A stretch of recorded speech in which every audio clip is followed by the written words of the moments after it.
तो दोस्तों कैसे हैं आप। आशा करता हूं आप सब बिल्कुल ठीक होंगे। दोस्तों हमारी आज की कहानी का टाइटल है ठीक रात के 2 बजे। और ठीक इस टाइटल की वजह यह है कि ठीक हमारी आज की कई कहानियों में इसी समय का जिक्र किया गया है। बाकी दोस्तों अगर आप पहली बार मेरे इस चैनल पर आए हैं और पहली बार ही मेरी आवाज़ सुन रहे हैं तो ठीक चैनल को सब्सक्राइब करके बेल बटन ऑल पे कर लीजिए। साथ ही दोस्तों अगर आप ये चाहते हैं कि मैं आपकी कहानियों को अपनी आवाज़ दूं तो कहानियां सुनने के बाद आप मुझे इंस्टाग्राम पर मैसेज कर सकते हैं। मेरी आईडी है महेश आर्या यूट्यूबर। कहानियों के बाद मैं आप सबको वहीं मिलूंगा। तो दोस्तों बिना देरी किए जल्दी से अपने अपने हेडफोन लगाएं और शुरू हो जाए मेरे यानी महेश के साथ।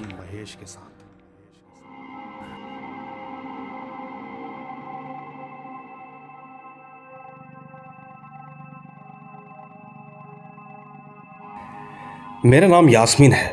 दोस्तों आज जो कहानी मैं आप सभी को सुनाने जा रही हूँ वो मेरी माँ के साथ उनके बचपन में घटी एक सच्ची घटना है। ये बात आज से काफ़ी साल पुरानी है। उस समय मेरी नानी जी गर्भवती थी। इसी तरह एक दिन मेरी नानी जी की तबीयत ज़्यादा ख़राब हो गई थी तो मेरे नाना जी, माँ और उनकी बड़ी बहन वो तीनों मिलकर मेरी नानी को हॉस्पिटल के लिए लेकर गए। हॉस्पिटल पहुंचकर मेरी नानी जी को वहां तुरंत एडमिट कर दिया गया। इसके बाद वो लोग वहां से टैक्सी करके वापस घर आने लगे। टैक्सी में मेरे नाना जी ड्राइवर के साथ बैठे थे। मेरी माँ और मेरी बड़ी माँ यानी कि मेरी माँ की बड़ी बहन वो दोनों पीछे की सीट पर बैठे हुए थे। दोस्तों जिस समय वो वापस आ रहे थे उस वक्त रात के करीबन 2 बज रहे होंगे। इसी बीच जब वो लोग मुंबई के सेंटर ब्रिज पर पहुंचे तो उन्हें एक औरत दिखाई दी। ठीक उसी वक्त जब उनकी टैक्सी उस औरत के पास से गुजर रही थी तो उसने हाथ देकर टैक्सी को रोकना चाहा। ये सब मेरे नाना जी ने देख लिया था। इसीलिए उन्होंने ड्राइवर को कहा कि भैया वो देखो, औरत इतनी रात को अकेली खड़ी है, शायद उसे भी कहीं जाना होगा, आप गाड़ी रोको।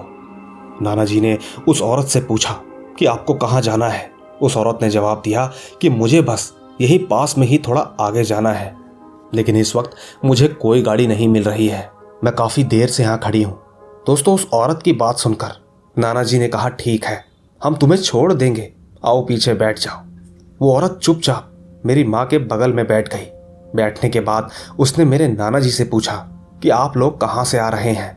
नाना जी ने जवाब दिया कि मेरी पत्नी गर्भवती है तो मैं उसे हॉस्पिटल में एडमिट करवा कर आ रहा हूँ। इसके बाद उस औरत ने एक सवाल और किया। उसने कहा कि आपके कितने बच्चे हैं। नाना जी ने कहा कि मेरी 4 लड़की है। नाना जी की बात सुनते ही उसने तुरंत जवाब दिया कि इस बार आपका लड़का ही होगा। इसी बीच मेरे नाना जी पीछे की तरफ मुड़कर उस औरत से लगातार बात कर रहे थे। बातों ही बातों में उनकी नज़र उस औरत के पैरों पर पड़ी। उन्होंने देखा कि उसके पैर तो उल्टे हैं। ये देखकर नाना जी बिल्कुल भी नहीं डरे और तो और उस औरत को भी जाहिर नहीं होने दिया कि उसकी सच्चाई वो जान चुके हैं। नाना जी शांति से चुपचाप बैठे रहे। थोड़ी देर बाद नाना जी ने उस औरत से कहा कि आपको कहाँ उतरना है। उसने कहा कि मुझे आगे ही उतरना है। दोस्तों तब तक हाजी अली की दरगाह आ चुकी थी। वैसे तो उन सबको और आगे जाना था मगर नाना जी ने उन्हें हाजी अली की दरगाह पर उतारना चाहा, लेकिन उस औरत ने कहा कि मैं यहाँ पर नहीं उतरूंगी। नाना जी ने कहा ये सब मुझे मालूम नहीं है पर हमें तो यहीं उतरना है। उस औरत ने टैक्सी ड्राइवर को कहा कि मुझे आगे तक छोड़ दो, पर ड्राइवर ने भी कहा कि मैं आगे नहीं जाऊंगा, मुझे यहीं से टैक्सी वापस घुमानी है। वैसे भी दोस्तों वो इस जगह पर कुछ भी नहीं कर सकती थी, इसीलिए मजबूरन उसे वहीं पर उतरना पड़ा। इसी बीच जब मेरे नाना जी टैक्सी वाले को पैसे दे रहे थे उसी बीच वो औरत एक झटके में गायब हो गई थी।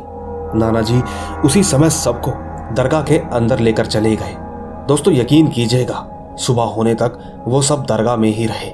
दोस्तों वैसे मेरे नाना जी का घर नेहरू तारा प्लेनेरियम के पास है। घर पहुंचने के बाद मेरे नाना जी ने मेरी माँ और उनकी बड़ी बहन को रात की घटना के बारे में बताया। उस वक्त मेरी माँ बहुत छोटी थी, वो तो ये सब सुनकर बहुत ज़्यादा डर गई। वैसे इसके बाद उन्हें 3 या 4 दिन तक बुखार रहा, इसीलिए उस वक्त मेरे नाना जी ने समझदारी का काम किया। दोस्तों अगर वो टैक्सी दरगाह के बाहर ना रोककर थोड़ी और आगे ले जाता तो हो सकता था कि शायद उस दिन कोई भी बच नहीं पाता, क्योंकि अक्सर दरगाह से लेकर नेहरू प्लेनेटेरियम तक पूरी रोड में सन्नाटा रहता है। उस औरत को ठीक उसी सन्नाटे की तरफ जाना था। और तो और जब मेरी माँ और मेरी बड़ी माँ हमें इस घटना के बारे में बताती है तो सुनकर रोंगटे खड़े हो जाते थे। दुखद बात तो ये है कि अब मेरे नाना जी इस दुनिया में नहीं है। बस इतनी ही थी ये कहानी। तो दोस्तों, देखा आपने, ये थी आसमीन की कहानी। अगर आपको इनकी कहानी पसंद आई हो तो नीचे कमेंट ज़रूर कीजिएगा। बाकी मैं ले चलता हूँ आपको हमारी आज की दूसरी कहानी की तरफ। आइए सुनते हैं। दोस्तों, मेरा नाम कुणाल है। मैं हैदराबाद का रहने वाला हूँ। ये बात साल 2016 की है। एक दिन मेरे मामा जी का जन्मदिन था। उन्होंने अपने घर पर एक छोटी सी पार्टी रखी हुई थी, जिसमें उन्होंने कुछ खास लोगों को ही बुलाया था। उस दिन उनकी साली भी उनके घर पर आई हुई थी। उसका नाम प्रिया था। वैसे बात कुछ ऐसी है कि मामा जी के जन्मदिन पर मैं उनके लिए केक लेने के लिए प्रिया के साथ गया हुआ था। जब हम केक लेकर वापस लौट रहे थे तो मैंने उससे कहा कि आपने इतना परफ्यूम क्यों लगाया है? क्या तुमको पता नहीं है यहाँ का माहौल सही नहीं है? प्रिया ने मुझसे कहा कि ऐसा कुछ नहीं होता, सब लोग झूठ बोलते हैं, तुम इस बात पर यकीन मत करो। दोस्तों, ऐसे ही बात करते करते हम घर पर आ गए। पर मैं आप सभी को बता दूं कि प्रिया मेरी गर्लफ्रेंड थी। खैर, इसके बाद घर पर केक लाकर केक को कट कर दिया गया। उसी बीच प्रिया की माँ का फोन आया और वो बात करते हुए घर के पीछे वाली गली में चली गई। मैं उसे वहां पर जाने से रोक रहा था, पर उसने मेरी बात ही नहीं मानी। वो तो ठीक जहां पर खड़ी थी उसके पास में ही एक कब्रिस्तान था। फिर मेरे मामा जी ने कहा कि जा कुणाल, प्रिया को बुला कर ले आ। जिसके बाद मैं तुरंत ही उसे बुलाने के लिए गया, मगर वो तो वहां पर शांति से बैठी हुई थी। मैंने उसके पास जाकर उससे कहा कि तुम घर चलो, पर उसने तो मेरी बात ही नहीं सुनी। मैंने उससे दोबारा कहा कि प्रिया घर चलो, तुम्हें मामा जी बुला रहे हैं। दोबारा जवाब ना आने पर मैंने उसके कंधे पर हाथ रखकर उसे हिलाया, जिससे कि वो एकदम से उठकर बोलने लगी कि क्या हुआ और मैं यहाँ पर क्या कर रही हूँ। मैंने उससे कहा कि मैं तुम्हें कब से कॉल कर रहा हूँ और तुम हो कि मेरा कॉल रिसीव ही नहीं कर रही हो, इसीलिए मैं तुम्हें यहाँ पर लेने के लिए आया हूँ। अब तुम जल्दी घर चलो, मामा जी तुम्हारा इंतजार कर रहे हैं। दोस्तों, इसके बाद मैं उसे घर ले आया और तो और कुछ दिनों तक सब कुछ ठीक रहा। फिर एक दिन रात के 2 बजे हुए थे। मामा मामी और नानी जी सब लोग ऊपर कमरे में सो रहे थे। ठीक मैं भी सो रहा था, लेकिन मेरे भाई राहुल ने मुझे उठा दिया। मैं जैसे ही उठा उसने मुझसे कहा कि चलो भाई, ऊपर कुछ हुआ है। मैं तुरंत उठा और सीधा ऊपर वाले कमरे में गया। वहां पहुंचकर मैंने देखा कि वो तो बाल खुले करके बैठी हुई थी। वो मन ही मन कुछ बड़बड़ा रही थी। उसे देखकर मुझे 1920 की बात याद आ गई। पर वो तो फिल्म थी, मगर यहाँ तो सच में ऐसा हो रहा था। इसके बाद मेरी नानी जी उसे पंडित जी के पास लेकर गई, लेकिन उन्हें दिखाने के बाद भी कुछ भी फायदा नहीं हुआ। ऐसे ही दिन निकलते गए, पर मुझे कुछ भी समझ नहीं आ रहा था। फिर एक दिन मामा जी एक मौलवी जी को घर पर लाए। मौलवी जी ने रात के समय प्रिया के आसपास आटा डाला और फिर उन्होंने पूजा शुरू की। कुछ देर बाद पता चला कि उसके शरीर में किसी मुस्लिम लड़की की आत्मा का वास है, जिसका नाम शबाना था। मौलवी जी ने उसको पूछा कि तुम कौन हो, कहां से आई हो, पर सामने से कोई भी जवाब नहीं मिला। मौलवी जी ने कहा कि तुम इस लड़की से क्या चाहती हो? तब उसने जवाब दिया कि मैं इस लड़की को अपने साथ लेकर जाऊंगी। मौलवी ने कहा, इस लड़की ने तेरा क्या बिगाड़ा है जो तू इसके पीछे पड़ गई है? शबाना ने जवाब दिया, मौलवी तुम कुछ भी कर लो, मैं इसे नहीं छोड़ूंगी। मौलवी ने कुछ मंत्र पढ़े और उसके ऊपर कुछ पानी के छींटे मारे। साथ ही कहा कि तुम जो कोई भी हो, इस लड़की को छोड़ दो और जहां से आई हो वहीं वापस चली जाओ। इसके बाद उस आत्मा ने कहा कि मैं एक शर्त पर यहां से जाऊंगी। उन्होंने कहा, मुझे तुम्हारी शर्त मंजूर है, लेकिन तुम इसके अंदर क्यों आई हो? तब उस आत्मा ने कहा कि ये बार बार मेरे रास्ते में आ रही थी, इसीलिए मैंने इसके शरीर पर कब्जा कर लिया। मौलवी ने कहा कि अब तेरी शर्त क्या है? उसने कहा कि मुझे अन्न चिकन और एक मिठाई का डब्बा चाहिए। मौलवी जी ने कहा कि ये सब तुझे मिल जाएगा, लेकिन उस आत्मा ने कहा पर मैं इसे नहीं छोड़ूंगी। मौलवी जी ने तुरंत कुछ मंत्र पढ़े तो शबाना की आत्मा चिल्लाने लगी। तब जाकर उसने कहा ठीक है, मैं यहाँ से चली जाऊंगी। दोस्तों इसके बाद प्रिया एकदम ठीक हो गई। दोस्तों इन सब के बाद प्रिया के घर वालों को हमारे रिश्ते के बारे में पता चल गया था। उन लोगों ने मुझे बहुत डांटा और मेरे मामा जी भी गुस्सा हुए थे। फिर मैंने सभी को कहा कि मैं इससे प्यार करता हूँ। दोस्तों कुछ समय तक तो सब लोग हमारे रिश्ते के खिलाफ थे, मगर कुछ सालों बाद हमारी शादी हो गई। यकीन मानिए आज हम दोनों एक साथ अपनी खुशहाल जिंदगी बिता रहे हैं। तो दोस्तों देखा आपने, ये थी कुणाल की कहानी अगर आपको पसंद आई हो तो नीचे कमेंट में ज़रूर बताइएगा। बाकी चलते हैं अपनी अगली कहानी की तरफ, आइए सुनते हैं। दोस्तों मेरा नाम अंकुर कटियार है। मैं यूपी कानपुर का रहने वाला हूँ। वैसे अभी मैं 12वीं कक्षा का स्टूडेंट हूँ। मेरे 3 दोस्त हैं जो कि मेरे बहुत अच्छे दोस्त हैं। वो मेरे साथ मेरी ही कक्षा में और ठीक मेरे ही स्कूल में पढ़ते हैं। हम लोग बहुत मस्ती करते हैं। हम कानपुर में हर जगह एक साथ जाते हैं। मेरे दोस्तों का नाम गौरव, शरद और सैराट है। हम लोग तो भूत प्रेतों को मजाक के तौर पर लेते हैं। हमें ऐसा लगता है कि ये सब कुछ नहीं होता, ये सब मानो मन का वहम होता है। इसी तरह हम लोग घूमने के लिए कब्रिस्तान और पुरानी हवेली जैसी कई जगहों पर जाया करते थे। इसी तरह हमने एक दिन प्लान बनाया। हमने सोचा कि भैरव घाट चलते हैं, जो कि कानपुर में ही है। कानपुर में भैरव जी का मंदिर है। उस जगह के बारे में कहा जाता है कि वो एक पवित्र जगह है, पर उसी से थोड़ी दूरी पर एक शमशान घाट भी है, जहां पर मरे हुए लोगों का अंतिम संस्कार होता है। इसके बाद हम तीनों मिलकर उस जगह पर चले गए। वहां पहुंचने के बाद हम लोग काफ़ी हंसी मजाक कर रहे थे। उसी बीच मेरा दोस्त गौरव मुझे बार बार धक्का दे रहा था।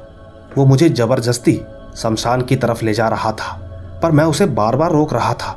मैं उसे काफ़ी बार मना कर चुका था, मगर उसकी हरकतें अजीब होती जा रही थी। मेरा दोस्त शरद तो वहीं पर बैठ गया। वो बस एकटक होकर सिर्फ ज़मीन की तरफ ही देखे जा रहा था। मैं उसके पास गया और मैंने उससे कहा कि उठो, तुम यहाँ पर ऐसे क्यों बैठे हो? अब तुमको क्या हुआ है? उसे देखकर तो ऐसा लगा कि जैसे उसे मेरी आवाज़ सुनाई ही ना दी हो। पर थोड़ी देर बाद वो अचानक ही तेज़ की चिल्लाने लगा और हम सब लोगों को उसने काफ़ी डरा दिया। मगर थोड़ी देर बाद उसने कहा कि वो हमारे साथ मजाक कर रहा है। इसके बाद मैंने सभी से कहा कि चलो घर चलते हैं, क्योंकि हमें काफ़ी देर हो चुकी है। रात के 11 बज चुके हैं। फिर गौरव और शरद एक स्कूटी पर बैठ गए और ठीक मैं और सैराट दूसरी स्कूटी पर। गौरव और शरद हमसे आगे निकल गए थे। हम लोग पीछे से धीरे धीरे स्कूटी चलाते हुए आ रहे थे। हम बस कुछ ही दूर निकले होंगे कि तभी मेरे दोस्त सैराट ने मुझसे कहा कि यहाँ पर स्कूटी रोको, मैं सामने दुकान से कोल्ड ड्रिंक लेकर आता हूँ, रास्ते में पीते हुए चलेंगे। उसकी बात मानकर मैंने दुकान के पास अपनी स्कूटी रोकी। हम बस कोल्ड ड्रिंक लेने ही वाले थे कि तभी मेरे पास शरद का कॉल आया। उसने मुझसे कहा कि गौरव स्कूटी से गिर गया है, वो बेहोश हो चुका है, तुम जल्दी से आ जाओ। इतना कहकर उसने कॉल काट दिया। मैं और सैराट 5 मिनट बाद उसके पास पहुंच गए। वहां पहुंचकर हमने जब गौरव की ऐसी हालत देखी तो हम लोग घबरा गए, क्योंकि वो ऐसे उल्टा होकर गिरा था जैसे उस पर कोई आ गया हो। फिर मैंने तुरंत शरद से कहा कि तुम जल्दी से जाकर पानी लेकर आओ। मैं ठीक गौरव को उठाने की कोशिश में लगा हुआ था, लेकिन बहुत कोशिशों के बाद भी वो नहीं उठा। फिर मैंने उसका हाथ पकड़ा और स्कूटी पर लगे बजरंगबली की तस्वीर पर उसका हाथ टच कराया। यकीन कीजिएगा दोस्तों, तभी ऐसा चमत्कार हुआ कि तस्वीर को छूते के साथ ही वो होश में आ गया। उसने ठीक जब अपनी आंखें खोली तो उसकी आंखें एकदम खून से लाल हो रही थी। इसके बाद शरद भी पानी लेकर आ गया था। फिर हमने उसे पानी पिलाया और उसको उठाकर स्कूटी पर बैठाया, पर उसने हम लोगों से कोई बात नहीं की। हमने ठीक उसे उसके घर पर छोड़ दिया और फिर हम भी अपने घर चले गए। अगले दिन हम लोग उसको लेकर कानपुर के एक मंदिर में गए, जो कि बजरंगबली का बहुत ही मशहूर मंदिर में से एक था। मंदिर में जाकर हमने हनुमान चालीसा पढ़ी। इस बीच जो भी हमारे साथ हुआ, हमने मौजूद वहां पर पंडित जी को सब कुछ बताया। हमारी बातें सुनने के बाद वहां के पंडित जी ने हमें बताया कि जब तुम लोग उस शमशान घाट पर हंसी मजाक कर रहे थे, ठीक उसी दौरान तुम्हारे दोस्त के पीछे कोई हवा पड़ गई थी। इसके बाद पंडित जी ने गौरव के हाथ में एक धागा बांधा और उससे कहा कि हर मंगलवार बजरंग बली की पूजा किया करो, तुम लोगों के ऊपर लगा हर संकट टल जाएगा। दोस्तों वैसे तब से अब सब कुछ ठीक है, पर दोस्तों उस घटना के बाद से हम लोग इतना तो समझ चुके हैं कि इन सब चीज़ों का मजाक नहीं उड़ाना चाहिए। सच कहूँ तो हमारे साथ अच्छी चीज़ें होती हैं तो बुरी चीज़ें होना भी लाजमी है। अगर भगवान है तो शैतान भी है। बस तभी से हम लोगों ने इन सब चीज़ों का कभी मजाक नहीं बनाया। बस इतनी ही थी ये कहानी। तो दोस्तों देखा आपने, ये थी अंकुर कटियार की कहानी। उम्मीद है आपको इनकी कहानी से ज़रूर कुछ सीखने को मिला होगा। बाकी दोस्तों चलते हैं अपनी अगली कहानी की तरफ, आइए सुनते हैं। दोस्तों मेरा नाम पंकज है। मैं पहाड़ों की भूमि देवभूमि उत्तराखंड का रहने वाला हूँ। दोस्तों आज मैं आप सभी को अपने जीवन में घटित एक घटना के बारे में बताना चाहता हूँ, जो कि एकदम सच्ची घटना है। ये बात साल 2020 अक्टूबर की है। उन दिनों मैं दूसरे गांव में रोजगार गुरंती के तहत जो भी काम होते हैं उसमें गया हुआ था। मुझे काम पर जाते हुए 1 हफ्ता हो चुका था। मेरे साथ हमारे गांव के 2-3 लोग और भी जाया करते थे। हम लोग रोज 8 घंटे काम करते थे। एक दिन ऐसे ही जब मैं अपने काम से घर पहुंचा तो फिलहाल तो सब कुछ ठीक था। मैंने ठीक रात को खाना खाया और सीधा अपने कमरे में सोने के लिए चला गया, क्योंकि मुझे थकान लगी हुई थी। मुझे नींद भी लगभग आ ही चुकी थी। उस वक्त रात के 10 बजने वाले थे। यूँ समझिए कि मैं सो ही गया था, मगर कहीं ना कहीं मेरी नींद अभी कच्ची ही थी। मुझे सोते हुए 10 से 15 मिनट ही हुए होंगे कि तभी मैंने अचानक एक हल्की सी आवाज़ सुनी। दोस्तों हमारे फर्श में चटाई बिछी हुई थी, तो आवाज़ एकदम ऐसी आ रही थी कि जैसे कोई चटाई के ऊपर चल रहा हो। बस उसी आवाज़ को सुनकर मेरी नींद टूट गई। मुझे ऐसा लगा कि जैसे कोई मेरे पास आ रहा है। मैं जैसे ही बिस्तर से उठने ही वाला था, पर मैं चाह कर भी उठ ना सका। मेरे अंदर जितनी भी ताकत थी मैंने वो सब लगा दी, लेकिन फिर भी मैं उठ नहीं पाया। इसके बाद मैंने अपने घर वालों को आवाज़ लगाने की सोची, पर जैसे ही मैं कुछ बोल पाता मेरे गले से आवाज़ निकलना ही बंद हो गई थी। मेरा पूरा शरीर बिस्तर पर ही जम गया था, एक तरह से अकड़ गया था मानो। मैंने काफ़ी देर तक उठने और बोलने की कोशिश की, पर कुछ ना कर सका। थोड़ी देर बाद मैं बिल्कुल शांत हो गया, तब जाकर मैं उठ पाया। मैंने उठते ही अपना फ़ोन पकड़ा और फ़ोन की लाइट खोली। इसके बाद मैंने अपने कमरे की लाइट खोली। दोस्तों फिर आप यकीन नहीं करोगे कि मुझे क्या हुआ। डरने की जगह पर मुझे बहुत गुस्सा आ रहा था। पता नहीं अचानक मेरे अंदर ऐसी क्या शक्ति आई कि ये मुझे भी नहीं पता। कमरे की लाइट खोलते ही मैंने अपनी शर्ट उतार दी और कहने लगा कि कौन है यहाँ पर, अगर तेरे में हिम्मत है तो मेरे सामने आकर दिखा। इसके बाद मैंने सोचा कि अब मैं दूसरे कमरे में चला जाता हूँ, क्योंकि अब यहाँ पर सोना ठीक नहीं है। दोस्तों कुछ ही देर बाद पता नहीं कैसे पर मेरे मन का विचार बदल गया। अचानक ही मेरे अंदर आवाज़ आई कि तुझे डरना नहीं है। मैं सोचने लगा कि मैं क्यों डरूं। इसके बाद मैंने अपने कमरे की लाइट जलाकर ही रखी। मैं चाहता था कि मैं इन सब के बारे में ना सोचूं। मैंने ठीक दूसरी तरफ फ़ोन में गाने चला दिए और इसके बाद मैं सो गया। वैसे दोस्तों मैं आप सभी को बता दूं कि मैं इन सब चीज़ों पर ज़्यादा ध्यान नहीं देता हूं। मैं तो अब भी यही सोचता हूं कि क्या पता काम के ज़्यादा प्रेशर की वजह से मेरा शरीर थकान के कारण अकड़ गया होगा। दोस्तों अब मैं आपके ऊपर छोड़ता हूं कि आपको क्या लगता है, क्या वो सच में अदृश्य शक्ति थी या फिर कुछ और। आइए दोस्तों चलते हैं अपनी अगली कहानी की तरफ। दोस्तों मेरा नाम संपूर्ण देवनाथ है। मैं जयपुर सिटी का रहने वाला हूं और ठीक ये घटना मेरे साथ तब हुई थी जब हम लोगों ने जैसलमेर में एक घर खरीदा था।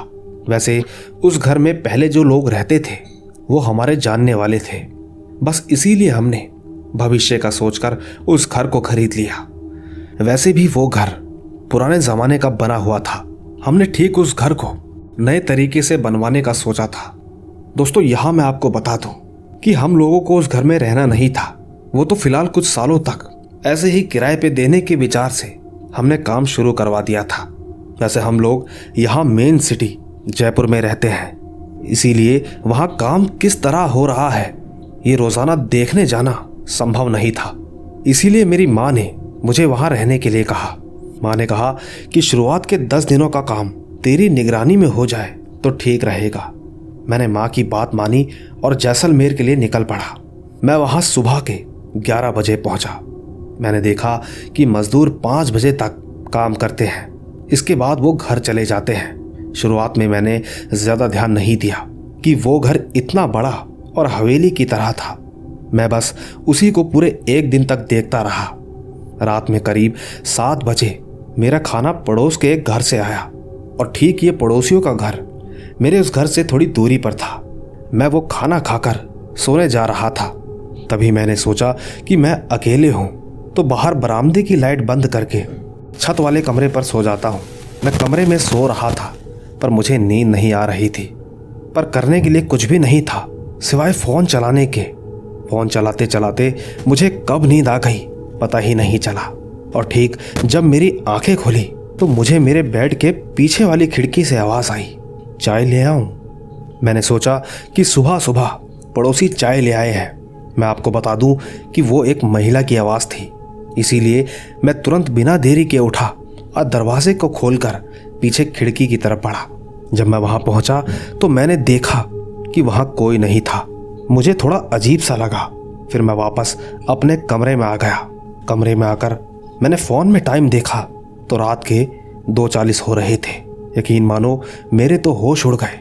मुझे कुछ भी समझ नहीं आ रहा था। तभी मैंने सोचा कि घर का मेन दरवाज़ा तो वैसे भी बंद था, कोई बिना फ़ोन किए अंदर आ ही नहीं सकता। और तो और ठीक इस समय कोई चाय क्यों लाएगा? दोस्तों, दरअसल वो आवाज़ इतनी साफ थी कि जैसे सिर्फ मुझसे पूछने के लिए ही वो आवाज़ आई थी। मुझे डर लगने लगा था। मैंने अपनी माँ को फ़ोन किया। माँ के फ़ोन उठाते ही मैंने उन्हें सब कुछ बताया। उन्होंने मुझसे कहा कि रात में ज़्यादा देर तक मत जागा कर, टाइम से सोया कर और टाइम से उठा कर। दोस्तों, मैं इस बात को सुनकर ना जाने क्यों पर थोड़ा रिलैक्स हुआ। मैं तकरीबन 3:20 पर सो गया था। सुबह मजदूरों के आने का समय 9 बजे का था और ठीक पड़ोस से मेरी चाय सुबह 6:30 के करीब आई। चाय आते ही मैंने उनसे यूं ही पूछ लिया रात की घटना के बारे में, पर उन्होंने कुछ भी नहीं कहा। मैंने भी आगे कुछ नहीं कहा। मैं जानता था कि ये नामुमकिन बात है। पूरा दिन यूं ही गुजरा और हर रोज रात को यही सिलसिला चलता था। हर दिन वही आवाज़ कभी 2 तो कभी 3 बजे आती। मुझे सिर्फ 5 दिन ही हुए थे, पर यह आवाज़ें बढ़ती गई और मेरा डर भी। मैंने 6ठे दिन सुबह माँ को बोल दिया कि मैं वापस आ रहा हूँ। माँ ने पूछा कि ऐसा क्या हुआ। मैंने माँ को सारी बातें बताई। इस बार माँ को मेरी बातें सच्ची लगी और यकीन भी हुआ। वो ठीक मेरी दोनों बहनों के साथ जैसलमेर आ गई। हम लोग वहाँ केवल 2 दिन और रुके और बाकी के 2 दिन हम पड़ोसियों के यहाँ रुके, क्योंकि मेरी माँ ने कहा कि अभी बिना पूजा किए हमें उस घर में नहीं रहना चाहिए। यही बात हमारे पड़ोसी ने भी कही कि 2 दिन हमारे यहाँ रुक जाओ। दरअसल दोस्तों, हम लोग बंगाली हैं और वो लोग राजस्थानी ब्राह्मण, इसीलिए अपने सोच विचारों के कारण उन्होंने मुझे अपने घर में रहने के लिए कभी नहीं पूछा। लेकिन माँ के सामने उन्होंने ये प्रस्ताव रखा। वैसे हर दिन उन्होंने मेरे चाय नाश्ते और खाने पीने का ख्याल रखा, इसीलिए मैंने भी बुरा नहीं माना। हम ठीक उनके घर पर रुके। उसी दौरान मेरी माँ ने मेरे साथ हुई सारी घटना के बारे में उन्हें बताया। दोस्तों, तब जो उन्होंने हम लोगों को बताया, हमारे तो होश ही उड़ गए।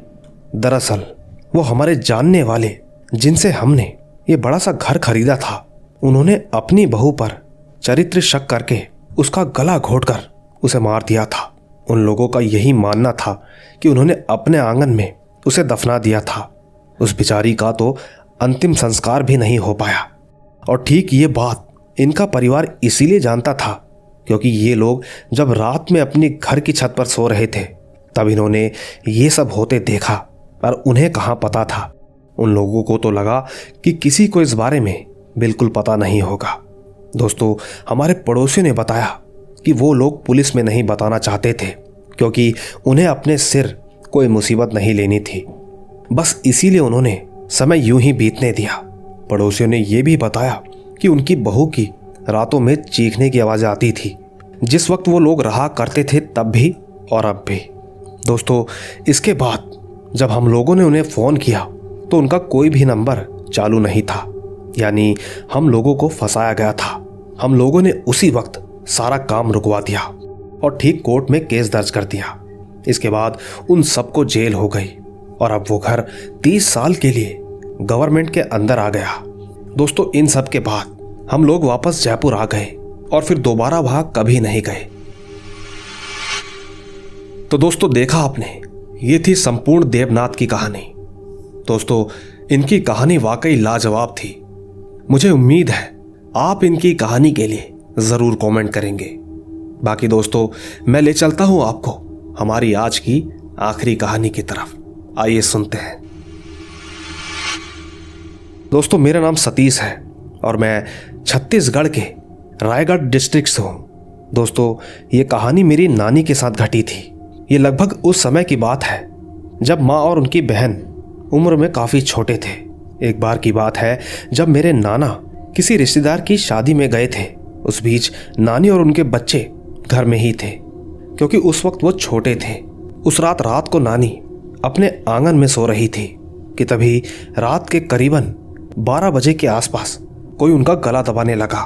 वो चिल्लाना चाह रही थी, लेकिन चाह कर भी उनके गले से आवाज़ नहीं निकल रही थी। उन्होंने किसी तरह अपना गला छुड़वाया। वो सीधा खाट से हड़बड़ा कर उठी। उस वक्त उन्होंने जो देखा वो सब देखकर अच्छे लोग बेहोश हो जाएं। उन्होंने देखा कि एक लंबा तगड़ा आदमी जिसने छोटी सी धोती पहन रखी थी और हाथ में हल जैसी लकड़ी पकड़ी हुई थी, उसका चेहरा बड़ा भयानक था। वो धीरे धीरे उनकी तरफ बढ़ने लगा। उन्हें डर था कि वो कहीं बच्चों को नुकसान ना पहुंचाए, इसीलिए उन्होंने हिम्मत से काम लिया। उन्होंने ठीक पास में रखे कोड़ा, जो कि जानवर को मारने के काम आता है, वो ठीक चमड़े से बना हुआ होता है, नानी उसे उठाकर मारने लगी। साथ ही दोस्तों, बता दूं कि हमारे यहाँ माना जाता है कि भूत प्रेत चमड़े से डरते हैं। इसी बीच वो आदमी बंद दरवाजे से आर पार होते हुए वहां से भाग गया और जब मेरी नानी ने दरवाज़ा खोल के देखा तो ठीक वो आदमी उनकी गली से निकलने वाली गली के आखिरी छोर पर खड़ा था। देखते ही देखते वो अचानक गायब हो गया। दोस्तों, आपको बता दूं कि इस तरह के भूत हमारे यहाँ रक्षा बोला जाता है, जो कि बहुत ही लंबे और चौड़े होते हैं। वैसे ये कहानी आज से करीबन 30 से 35 साल पुरानी है। तो दोस्तों, देखा आपने, ये थी सतीश की कहानी। वाकई अगर डर ना हो तो कुछ भी संभव है। बाकी दोस्तों, मैं उम्मीद करूंगा कि आप सभी को हमारी आज की कहानियां ज़रूर पसंद आई होगी।